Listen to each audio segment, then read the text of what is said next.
मध्य प्रदेश में विधानसभा चुनाव सन्निकट हैं। आने वाले महीनों में मध्य प्रदेश में विधानसभा चुनाव होने हैं। उसमें हरदा ज़िले में भी चुनाव होने हैं। हरदा ज़िले में 2 विधानसभा सीटें हैं। टिमरनी अनुसूचित जनजाति के लिए आरक्षित सीट है और हरदा सामान्य वर्ग के लिए अनारक्षित सीट है। यहाँ Bharatiya Janata party, Congress, Samajwadi party, Bahujan Samaj party, जयस, गोंडवाना गणतंत्र पार्टी सहित अनेकों पार्टी ने अपने दावेदारी पेश की है। कई उम्मीदवारों के नाम, चेहरे अभी सामने आए हैं। निर्णय अभी किसी भी पार्टी ने नहीं लिया है कि उनकी पार्टी का प्रत्याशी कौन होगा। इन्हीं सब बातों को देखते हुए हरदा के जागरूक मतदाताओं से हम चर्चा करने जा रहे हैं और जानेंगे कि कैसा प्रत्याशी इस बार विधानसभा चुनाव में वो हरदा विधानसभा से चाहते हैं। ये बताइए, आप अपना क्या नाम लिखते हैं? आप बताइए। अनिल जी। आप? मेरा नाम अनिल वैद्य है। आपका नाम? छोटू शुक्ला। आपका? कुमार की जी। आपका? मनोज महलवार। आपका? शांति कुमार जैसानी। तो हमारे साथ यहाँ जैसानी चौक पर जो स्वर्गीय जमुना प्रसाद जैसानी के नाम से जाना जाता है, पत्रकारिता के एक युग पुरुष थे, क्रांतिकारी पत्रकार थे।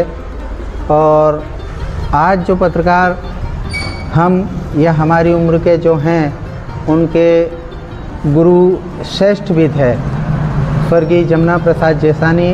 उन्हीं के परिसर से हम इस कार्यक्रम को शूट कर रहे हैं। आपने जैसा देखा कि हमारे साथ में बुद्धिजीवी वर्ग से हैं, पार्षद हैं, कांग्रेस भाजपा दोनों दल के यहाँ पर नेता हैं, दोनों दल के कार्यकर्ता हैं। उन्हीं से जानना चाहेंगे कि इस विधानसभा चुनाव में कैसा प्रत्याशी चाहते हैं। जी, आप बताएं, कैसा प्रत्याशी चाहते हैं हरदा विधानसभा? जो क्षेत्र की उन्नति करे, विकास करे। जैसे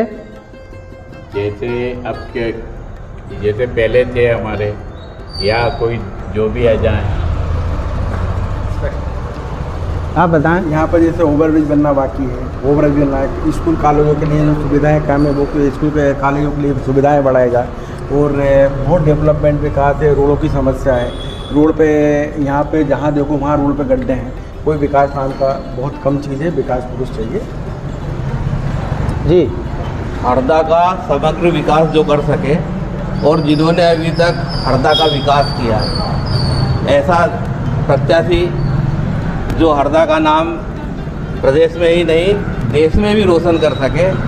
हरदा के लिए एक ऐसी योजना बना सके जो प्रगतिशील हो, यहाँ के बच्चों को रोज़गार मिल सके, यहाँ कारखाने डेवलप हो सकें और यहाँ के जो लोग हैं, यहाँ के किसान हैं, यहाँ के मज़दूर हैं, ऐसे लोगों के लिए जो काम कर सके। हमें हरदा से ऐसा प्रत्याशी चाहिए। पूर्व में जिस तरीके से भाजपा के माननीय कमल जी पटेल ने काम किया है, नहरों की स्थिति सुधरी है, सड़कों की स्थिति में काफ़ी सुधार आया है। ये बात अलग है कि शहर की सड़कें कुछ अभी नगर पालिका के अधीन होने के कारण वो सुधर नहीं पाई हैं, पर उसके लिए भी कार्यक्रम चल रहा है। इसके साथ ही डेवलपमेंट की यदि हम बात करें तो भारतीय जनता पार्टी ने जिस तरीके से योजनाएं निकाली हैं, चाहे वो लाडली लक्ष्मी योजना हो, लाडली बहना योजना हो, मजदूरों के लिए योजना हो, चाहे आप किसी भी क्षेत्र में देख लें, ऐसी अनेक योजना है। चाहे विश्वकर्मा योजना जो अभी लॉन्च हमारे प्रधानमंत्री जी ने की है, इसके अलावा आज 2 दिन पहले आज की जो घटना है जिसमें हमें महिला सशक्तिकरण की एक भूमिका भाजपा के लिए देखने के लिए हमको मिली है, महिलाओं का आरक्षण हुआ है। ऐसी तमाम चीज़ों के लिए जो मैं अपनी सोच है, मैं जब देखता हूँ कि हमारा देश प्रगतिशील है, प्रगति की ओर अग्रसर है, हमारे प्रधानमंत्री देश दुनिया में हमारे भारत का नाम उज्जवल कर रहे हैं, तो मैं ऐसा ही बात यहाँ विधानसभा की हो रही है, लोकसभा की या केंद्र सरकार की नहीं हो रही है। हाँ, तो विधानसभा के क्षेत्र को भी यदि मैं देखता हूँ और हरदा विधानसभा की यदि मैं सिर्फ, चूँकि मैं हरदा के विधानसभा का मतदाता हूँ, तो मैं हरदा विधानसभा को जब देखता हूँ तो हरदा विधानसभा में भी बहुत से काम हुए हैं जो भारतीय जनता पार्टी ने किए हैं। इसलिए मेरा स्पष्ट मत है कि जो लोग विकास करेंगे, जो लोगों ने विकास किया है, वो निश्चित ही सराहनीय भी हैं और पब्लिक उनको ही चुनेगी, ऐसा मेरा अपना विश्वास है। जी, आप बताएं किन मुद्दों को लेकर आप प्रत्याशी चाहते हैं और किस प्रकार का जैसा कि प्रत्याशी? अभी सामने पार्टी ने बोला है कि शहर का विकास है, तो यहाँ पे मैं उनको नॉलेज मिला दूँ। लॉ कॉलेज आ चुका है, कृषि कॉलेज पास हो गया है, वहाँ पे जो कि खिड़किया में कॉलेज अभी तक नहीं था, विष्णु राजौरिया कॉलेज था, वहाँ पे भी कॉलेज आ गया और कॉलेज शुरू हो गया, उनके संज्ञान में लाना चाहता हूँ। आगे है अपने ओवरब्रिज की बात, वो पास हो चुका है ऑलरेडी, और अपना स्टेशन जो है कमलापति की तर्ज पे बनने वाला, उसका बाकायदा भूमि पूजन हो चुका है। धरातल पे क्या है? धरातल पे काम चल रहा है ना। आप कॉलेज चालू हो चुका है खिड़किया में, आप जाके देख लीजिए, एडमिशन हो रहा है, कॉलेज चालू हो चुका है, ओवरब्रिज का काम हो गया, हाईवे बन चुका है, हाईवे से काम चालू हो गया है, हाईवे चालू हो चुका है। विचार हो रहा है विधानसभा में कमल जी पटेल से अच्छा कोई नेता नहीं है, और ऐसा प्रत्याशी चाहिए हमें, क्षेत्र में लोगों के सुख दुख में जाके खड़ा हो सके, क्षेत्र की समस्या ऊपर तक पहुंचा सके और विकास करवा सके। जी, आप बताएं अपना नाम। दुबे। जी, दुबे जी, कैसा प्रत्याशी हरदा विधानसभा में आप चाहते हैं? जो इस क्षेत्र का विकास करे। माननीय हमारे कमल पटेल जी ने आज जो 20-25 साल का जो उनका शासन रहा है, उसमें उन्होंने सबसे बड़ी उपलब्धि तो इस तहसील को ज़िला बनाया। तो ज़िला बना करके उन्होंने गांव-गांव जो है, जो सड़कों से लोगों गांव में जा आ नहीं सकते थे, अब उनको आवागमन के साधन जो है उपलब्ध हो गए हैं।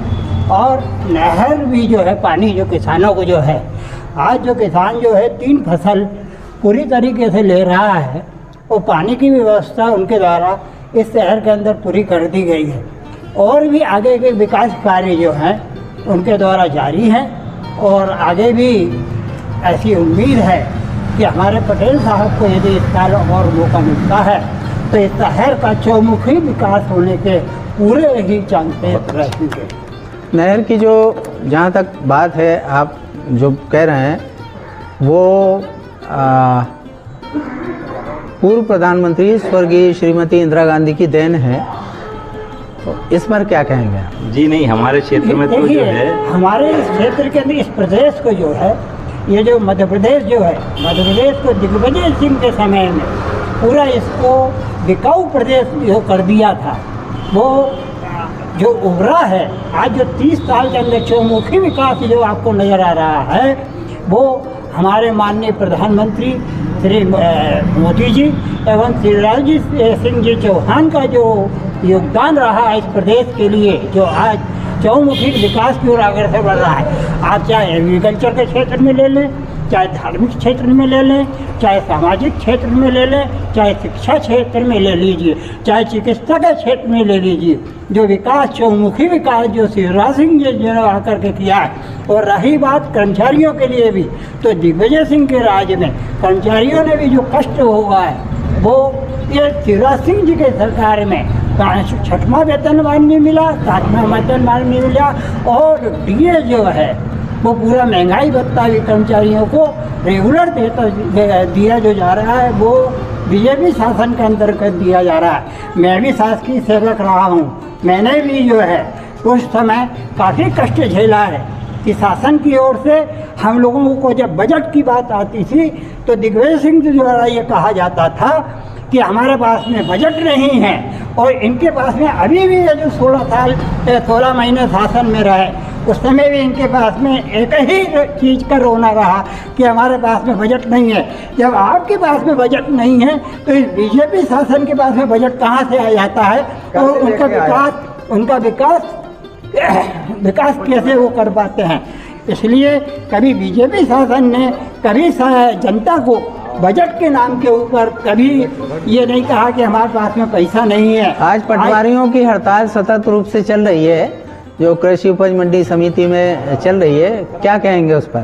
कृषि मंडी में जो कुछ समस्याएं जो हैं ये शासकीय रूप में आ जाती हैं, तो उनको जो है शासकीय तरीके से ही ठीक किया जा सकता है। इसको अपन जो है राजनीति से ना जोड़ करके देखें तो ज़्यादा उचित होगा।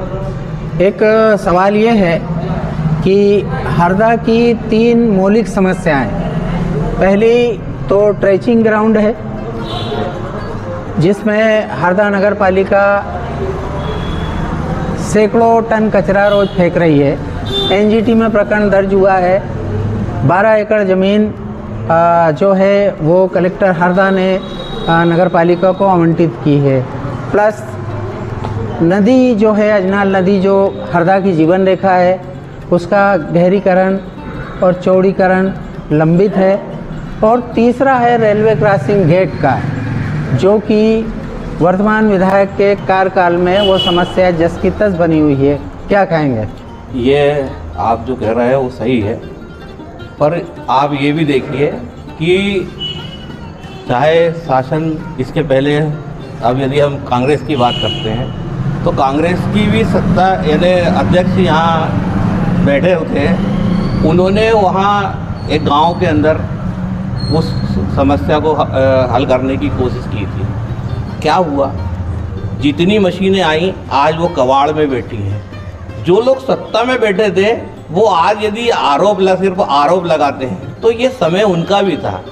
आज यदि वो बोलते हैं कि कचरा यहाँ फेंका रहा है तो कचरा यदि वो वहाँ पहले से ही उसका संज्ञान कर लेते और कचरे के निपटान की व्यवस्था कर लेते तो ये समस्या पहले ही हल हो गई होती।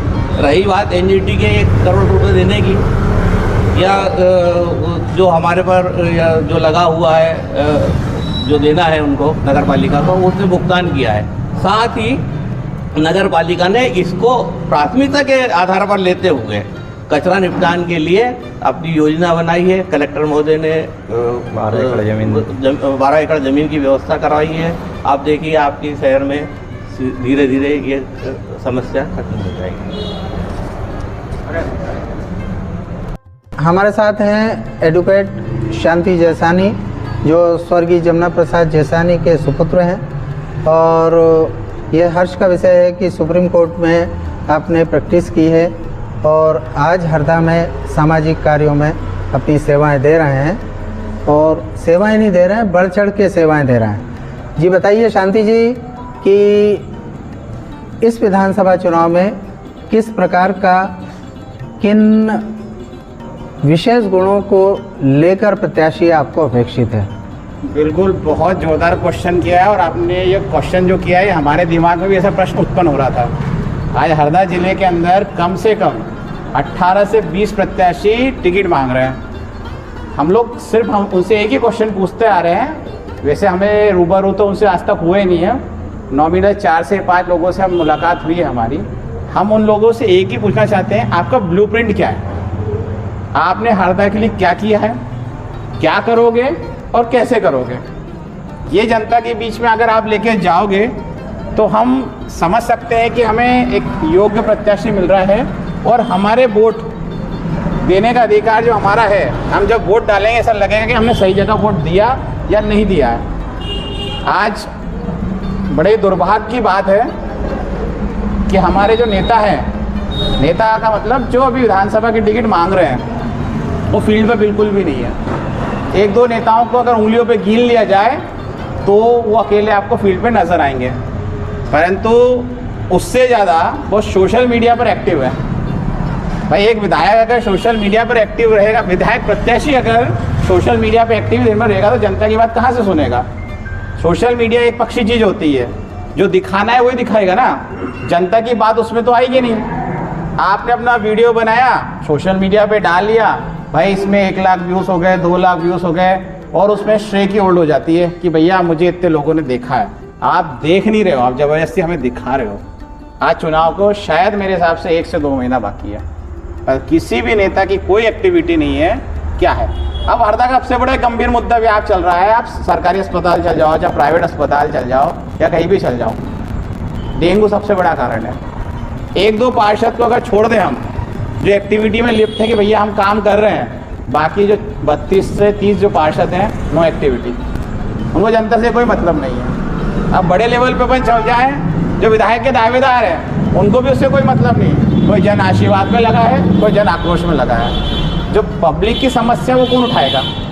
हम जैसे लोग कब तक आगे बढ़ेंगे? चुनाव आपने लड़ना है, वोट आपने लेना है, बस पार्टी का झंडा उठाया और निकल लिए। आप जब एक भीड़ को चेक करोगे, हमारे हरदा के वोटर 2,40,000 वोटर्स हैं।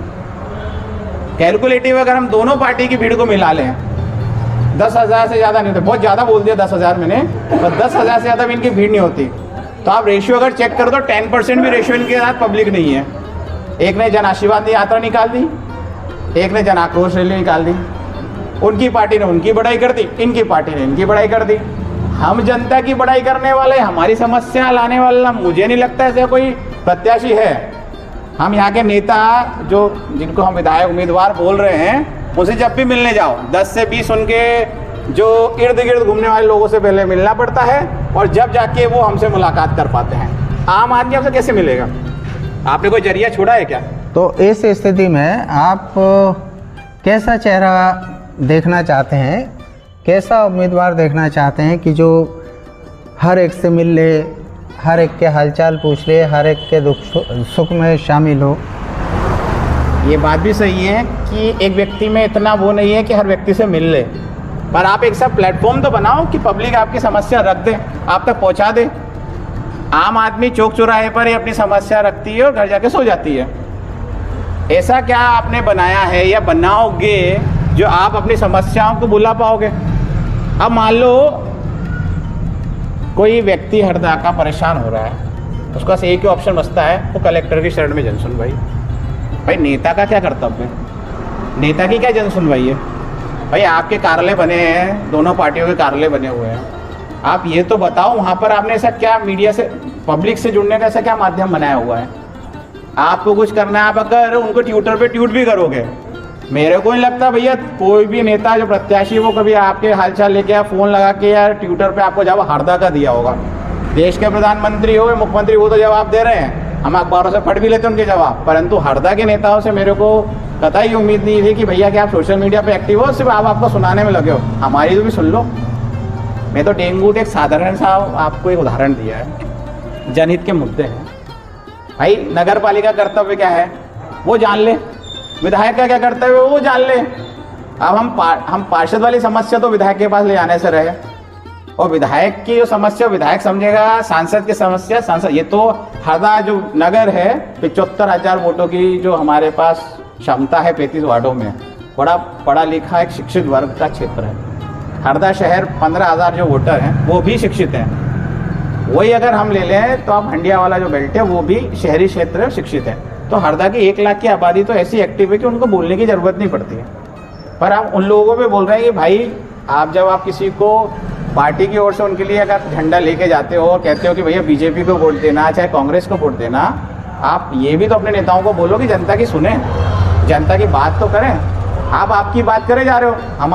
आपने किया काम, नो डाउट। हमने तो सोशल मीडिया के माध्यम से क्वेश्चन भी पूछा कि भाई आप कर रहे हो, कैसे करोगे, क्या करोगे, उसका ब्लूप्रिंट हमको बता दो आप। अभी बहुत से ऐसे मुद्दे हैं जो विकास की बाट जोह रहे हैं, ऐसे कुछ आपके दिमाग में हैं जिनके लिए आप भी संघर्ष कर रहे हैं, मीडिया भी संघर्ष कर रहा है, आम जन भी जो है उसके लिए गुहार लगा रहा है। कुछ ऐसे मुद्दे बताएंगे आप? मुद्दों की लिस्ट तो इतनी लंबी है कि मुद्दे तो कभी जीवन में ख़त्म होना नहीं है। क्योंकि एक आदमी अगर खुश है तो दूसरा नाखुश भी रहता है, ये तो प्रकृति का नियम है। अब जैसे थोड़े दिन पहले हमारे हरदा के अंदर बाढ़ आई थी, निचली बस्तियों में पानी भरा गया। भाई प्रधानमंत्री नरेंद्र मोदी की सबसे बड़ी योजना कौन सी है? प्रधानमंत्री आवास है। आप वो निचली बस्तियों को खाली क्यों नहीं कराते हैं? नई जगह पे उनको फ्लैट्स आवंटित क्यों नहीं करते? प्रधानमंत्री की सबसे बड़ी स्कीम हरदा जिले में आई फ्लैट सिस्टम, वो आज तक अधूरा पड़ा हो मदीना कॉलोनी में। हमने ट्विटर के माध्यम से प्रधानमंत्री तक बात भी पहुँचाई, परंतु दूसरे दिन अखबार में हमें जानकारी मिली कि वहाँ पे ट्रांसफार्मर लगाने की व्यवस्था नहीं हुई, ये डिले हो रहा है। अब प्रधानमंत्री की योजना अगर हरदा के अंदर लागू नहीं हो रही तो आप सोच सकते हो कि क्या हो सकता है। अधिकारी कितने वो परिपक्व है कि भैया कि पीएमओ की बात नहीं सुन रहा है, प्रधानमंत्री की बात नहीं सुन रहा है। ये 5 साल पहले 2017 या 18 के अंदर स्कीम आई थी, कि शायद पार्षद जी बता सकते हैं ज़्यादा अच्छे से, मेरे को साल याद नहीं है। वो आज तक उतूम रहा है। आप निचली बस्तियाँ खाली करो, ऊंची बस्तियों में उनको व्यवस्थित करो। दूसरी बात, हमारा खंडवा का जो रास्ता है हमेशा बंद हो जाता पानी आने पे, उसकी व्यवस्था करो। हाँ, आपने यहाँ पर हंडिया रोड वाला व्यवस्था अच्छी कर दी, नेशनल हाईवे ले आए, उसके लिए आपको साधुवाद है, धन्यवाद है कि अब आप वहाँ से निकल रहे हो, व्यवस्थित है। हमारा खंडवा वाला रास्ता पूरा बंद हो जाता है। हम चितगांव के अंदर अगर देखें तो वो रास्ता बंद हो जाता है। हमारे जो ज्वाइनिंग पॉइंट है वो दोनों खत्म हो जाते हैं। समस्या की तो लिस्ट लंबी है, पर चूंकि विधानसभा का मुद्दा है, हमारे यहाँ के हर प्रकार जातियों के लोग हैं, आदिवासी क्षेत्र भी है, जो हमारा टिमरनी का जो बेल्ट है आदिवासी है, जिले के अंदर ही वो लोग आते हैं। सबसे बड़ा हमारा मुद्दा क्या है? ट्रेन। हमारे जो व्यापारी वर्ग है, हमारे यहाँ व्यापार करने के लिए सामान बाहर से लाना पड़ता है, तो व्यापारी को जाना पड़ता है दिल्ली या बॉम्बे।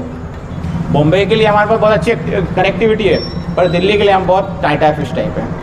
हमने हज़ारों बार हमारे सांसद महोदय को आवेदन दिया है कि भैया 1-2 ट्रेन चालू कराएं आप, सचखंड है, कर्नाटका है, हमारी 2-3 ट्रेनें हैं। हमने बोला इनको चालू करवाओ, कम से कम हरदा के लोग यहाँ से दिल्ली से जाएँ और वापस रिटर्न एक दिन में आ जाएँ। एक ट्रेन हमारी बहुत बड़ी समस्या है।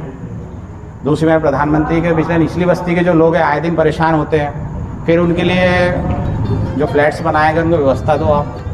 तीसरी चीज़ जो हमारे यहाँ बहुत है, पर चूँकि अब इसमें काम चल रहा है, हॉस्पिटल, चिकित्सा के क्षेत्र में हमारा हॉस्पिटल जो है 100 से ऊपर ज़्यादा बेड हो चुके हैं। ये तो बढ़िया मतलब अच्छी चीज़ है कि हमें पहले बार बार होशंगाबाद, इंदौर या भोपाल जाना पड़ता था। एम्बुलेंस की व्यवस्था भी अच्छी है हमारे पास है। तो ऐसी बहुत सारी तारीफ करने वाली भी चीज़ भी है, बुराई करने वाली भी चीज़ है, पर चूंकि हम जनता है, चुनाव के अंदर वही चीज़ हम ढूंढेंगे जो नेगेटिव है। पॉजिटिव का काम हमारा नहीं है, पॉजिटिव का काम होगा पार्टी के लोगों का, वो बड़ाई करें। हम जनता है, हमारी बात को हम आपके अग्निचक्र न्यूज़ चैनल के माध्यम से उठा सकते हैं। लिस्ट तो इतनी लंबी है कि अगर मैं बोलूँ तो शायद सुबह हो जाएगी, और बहुत सारी चीज़ें आपको पार्षद जी बता सकते हैं। चलिए, हमारे साथ में एक साथी और जुड़ गए हैं, उनसे भी चर्चा करेंगे। जी, आप क्या शुभ नाम लिखते हैं? मैं संदीप बुआ लिखता हूँ। जी, संदीप जी, आने वाले महीनों में हरदा में विधानसभा चुनाव होने हैं और सामान्य सीट है हरदा। कैसा प्रत्याशी आप चाहते हैं, क्या उसमें गुण होना चाहिए? सर्वप्रथम तो मैं ये चाहूँगा कि विगत 25 साल से एक ही आदमी को बीजेपी के द्वारा टिकट दी गई है। अब यह टिकट बदलना चाहिए और एक इनकी पार्टी से एक नया चेहरा ऐसा आए जो विकास करे। विगत 25 सालों में इस क्षेत्र में कोई विकास नहीं हुआ है, बहुत समस्याएं हैं। हमारे शांति भाई ने भी कुछ समस्याएं आपको अवगत करा दी होंगी। यहाँ पर रोडों की समस्या है, एजुकेशन की समस्या है, चिकित्सा की समस्या है और किसानों की समस्या है। 25 साल से पूरा प्रदेश और ज़िला जो है हमारा समस्याओं से ग्रस्त है, और हमें 3 साल पहले बहुत उम्मीद थी कि हमारे शहर से माननीय प्रधानमंत्री कमल पटेल जी को मिनिस्टर, कैबिनेट स्तर का मंत्री बनाया गया है और वो बहुत विकास करेंगे।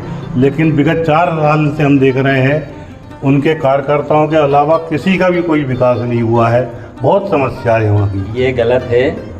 आप हरदा की कृषि मंडी देख के आए? नहीं, ये कृषि विकास तो हुआ है, इसमें कोई शक की बात नहीं है। हुआ, आप देखो तो आम आदमी का विकास। खिड़किया कॉलेज, अभी तक कॉलेज कांग्रेस की गवर्नमेंट में विष्णु राजौरिया का प्राइवेट चलता था, सरकारी कॉलेज खुल चुका है। नहीं, आपकी पूर्ण बात गलत है। आप देख लो, विगत 25 साल से एवीएम ग्राउंड का हर साल उद्घाटन होता है। क्यों नहीं हुआ? आपके नेता, कांग्रेस के नेता ने उसमें हाई कोर्ट में अपील करके हाई कोर्ट से हारने के बाद सुप्रीम कोर्ट में गए। हर साल सेकंड ब्रेक में हार गए नहीं गलत बोल रहा है आपको जानकारी नहीं है बंटी भाई नहीं नहीं आपको 70 साल तक और तो ना ही आपने 50 साल में क्या किया नहीं राजू ने खुद का विकास किया खिड़किया में खुद का कॉलेज चलाया जबकि हमने सरकारी कॉलेज खोल चुके हैं कुछ नहीं खुला है कोई विकास नहीं हुआ है हरदा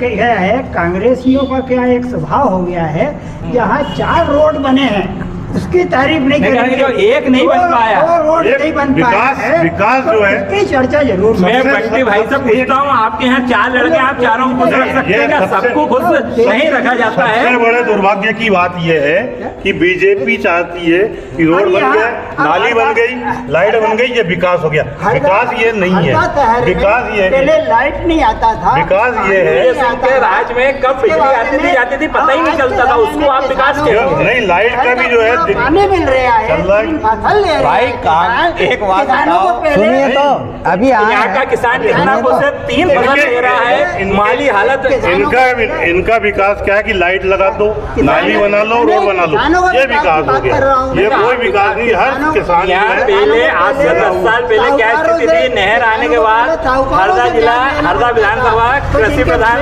है वो यहाँ आप देख सकते हैं किसान को 0% के ऊपर गवर्नमेंट जो है सब्सिडी हमारे विपक्षी वाले भाग चुके हैं यहाँ से उनके पास कोई जवाब नहीं है